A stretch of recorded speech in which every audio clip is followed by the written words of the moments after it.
Melissa. Hey, Amy. So we have with us, Melissa's mic was way at the ceiling.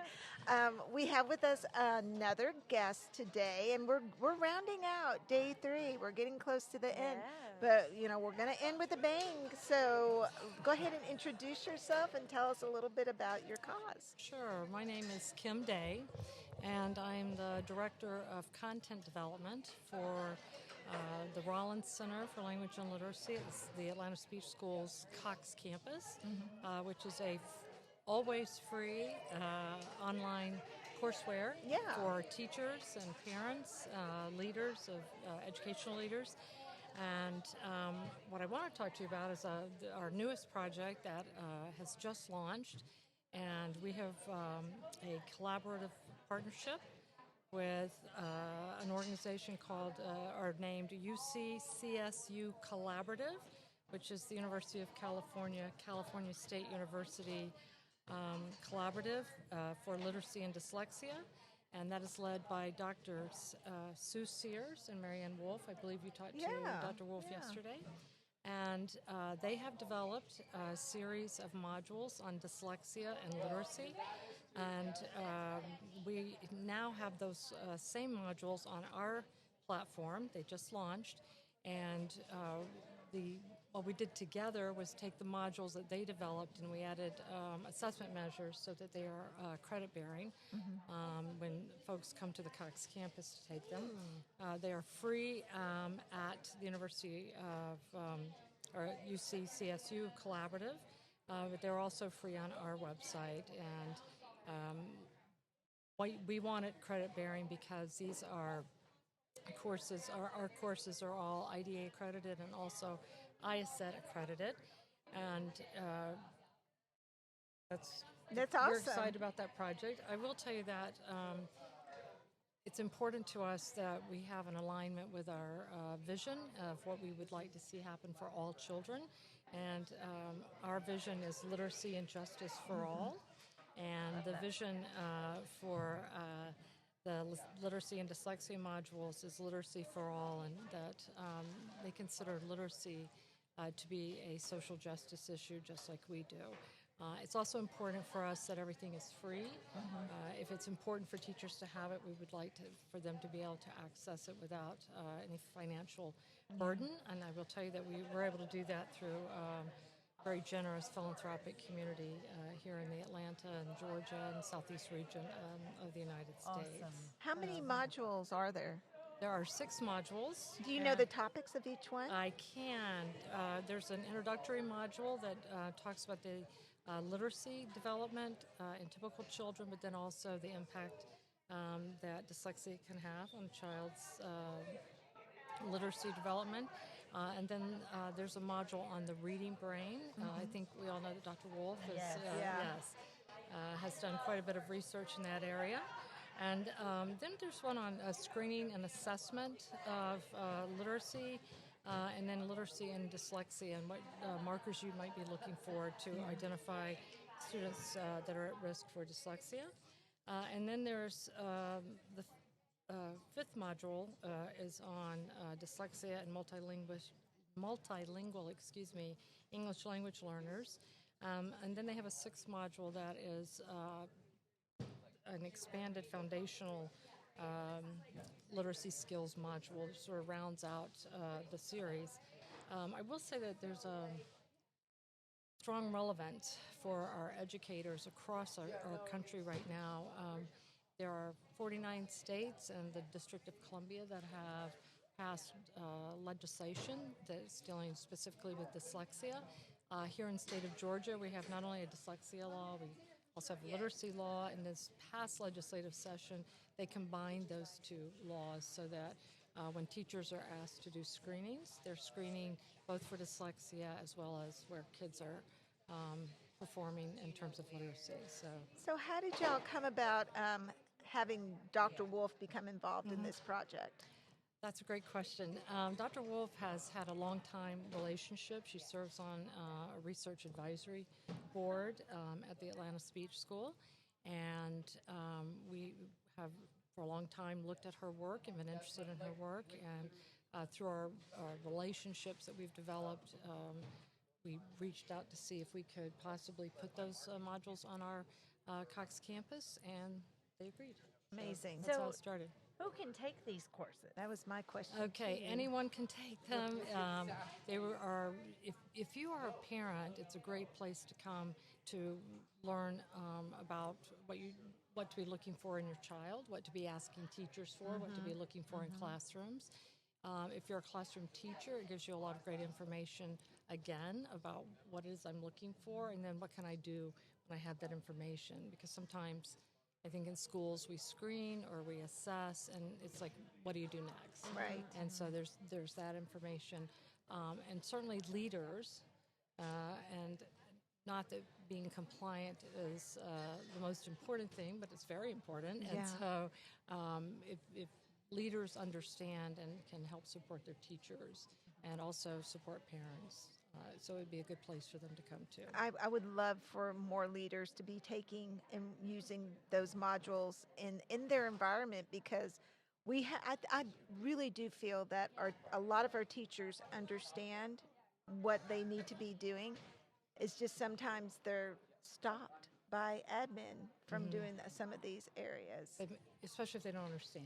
Right. Exactly. And one of the things that you'll see in these modules is they do talk about some of the legislation, and we provide resources for teachers to get more information, very specific to their state. I mean, one of the things we did in our collaboration was their references are all to the state of California, and lots of things on our website are to the state of Georgia, and so we wanted to be more generic, and so we, gave information as what to look for in your own state, what to go online and look for, so that you could find out what your laws say in your state, and then also what standards, how can you make sure that you're covering those for all children. So you mentioned the accreditation. So what do those credits apply to? Like a bachelor's degree, master's degree? Like, what is that? As part of teachers' continuing education, getting professional development, it would be credits towards that. And I know in our state, we have a professional standards commission that has established criteria for our teachers to meet, and other states have done the same thing. So it would be in the line of continuing education, gotcha. keeping your licensure, your credentials up. So. Yeah, That's we have wonderful. something similar in Texas, Right. the Texas dyslexia modules like that. Like if they're not dyslexia therapists or practitioners, but they're providing services to students with dyslexia, then they have to go through that training. Same kind of thing. Yeah. And then as a classroom teacher as well, even though I'm a dyslexia therapist, I still want to maintain my classroom teacher certification. I don't know why. I think it's important. Oh, I think it's very So important. I'm going to keep that certification. I wondered if that would apply to that as well. Depending on your state, but yes, it can. Okay, So okay. I know in our state it could. Okay. I've been out of the classroom for a lot of years. Yeah. And I keep my certification up. And, Yes. and that's one way I can do it, is to go in and take the courses. We work hard for that certification. Yes, we do. You don't really That's want right. to be going That's away. exactly right. So So anyway. I'm grandfathered in, so Oh, there you go. I'm Yeah. old. Some people in the state of Texas can get a grandfather Okay. sort of lifetime It was like from certificate. 93, if you graduated from, I don't know, if you obtained your teaching certification from 93 or before, you're grandfathered in and you don't have to so I'm 91. Oh, okay. So Yeah. You get a lifetime you- certificate. Yeah, you have a lifetime certificate. I have a lot, no, other things like special ed and ESL, I have to re-up for, but Oh, okay. yeah. I got you. Your Yeah. general teaching certificate. Yeah. All right. Yeah. So, Well, this has been really helpful, and I actually really do want to take those modules. well, come do it. Just go to the Cox campus, sign up, and you can go right to the modules. And so that's how we would find you? It's virtual. Yes, it's virtual. It's at Cox campus, and you can go to our website and join the Cox campus community, and then look for the dyslexia courses. I hear about Cox campus a lot where I am. People are like, oh, do you know what Cox campus is? And I'm like, thought I did. Well, we have a partnership with our State Department of Education, and so the Cox campus courses are also on the Georgia Literacy Academy, and which is a requirement for our teachers in Yeah. our state to take those courses.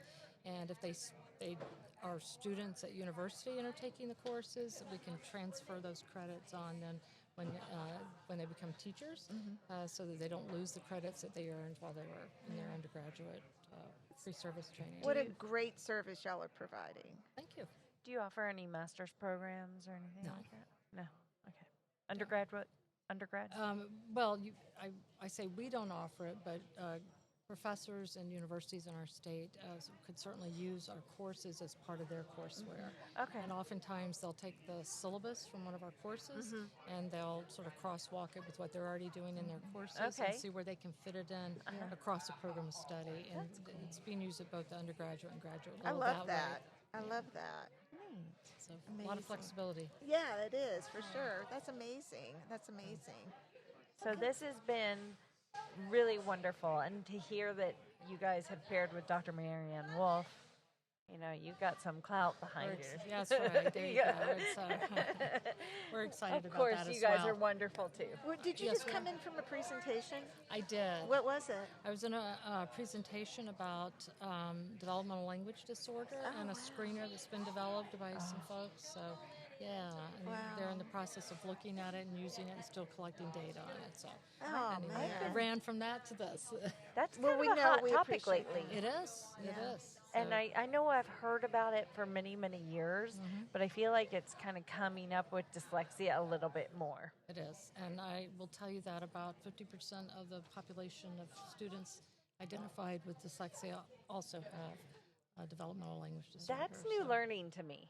Okay. I hadn't heard that before until just recently. Okay. So do you think that's been the case all along, or is this something that's kind of newly identified? Well, I'm going to say newly identified only because were you all here the other day? I don't know if you heard the new definition for Yes. dyslexia. She was in There's that. a greater emphasis on language, and it's Yeah. not that the core phonological deficit that back in the olden days when I was going through my graduate program learned about, but we know that there are other issues Other that influences. are tied to Yeah. language comprehension. Yeah, no, I So- think I kind of liked the new definition. I liked how it pulled in because I'll be honest, I'm showing my age a little bit.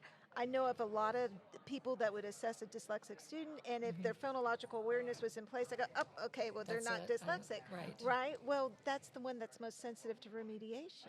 That's why Tier 2 looks so successful Absolutely. for a lot of those Right, kiddos. So, it's my soapbox, sorry. There you go. So do you think developmental language disorder is kind of one of the environmental or contributing factor in this? I would say it's a New contributing data. factor that, you know, the child's language development is not where it needs to be Yeah. and that they're going to struggle down the road. Yeah. Do They you don't think? intervene. So I have a student right now who I've just been starting to work with, and saying the word saying the statement, "Can you write the alphabet for me?" is just like I'm speaking another language. Interesting. And he's in kindergarten. You know, been through preschool a couple times. Is that something that? I mean, how would you identify or how would you evaluate for DLD?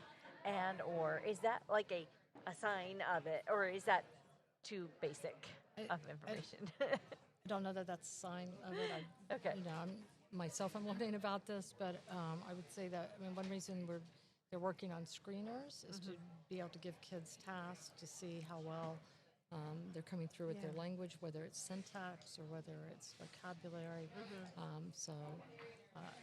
That's about the end of my expertise with that. So. Yeah, I like getting other people's intake and on how things like that Well, are. come to the Cox campus. We have a course on oral language development. Yes, I would love to. That is part of our structured literacy courses. You take that and then hop over and take the dyslexia courses. Awesome. Love that.